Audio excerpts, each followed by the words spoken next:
Hi guys, recently I have encountered a bit unique problem with my car. So whenever I press the accelerator, the car was not taking the pickup. It was automatically slowing down.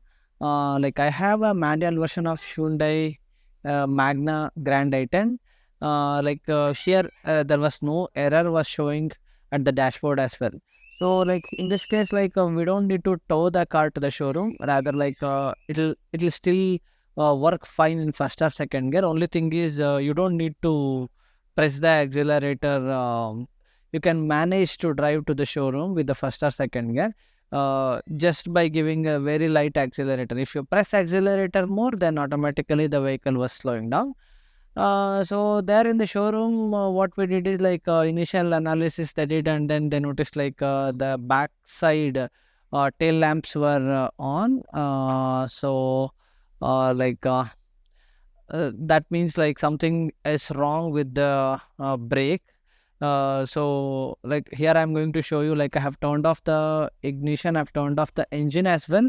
So still you can notice the backside red lights are on. So that means something wrong with the brake switch stopper, they said. Here is going to replace it now. This will take approximately 2 minutes of time to replace with the new one. This is how the broken brake switch stopper looks, and the new one costs around 50 to 60 rupees only. It's a tiny switch. Here you can notice that the tail lamps are working fine only on pressing the brake, so that means the issue is resolved. And uh, and now I'm able to drive smoothly. I hope guys you found this video useful. Thanks for watching and have a good day.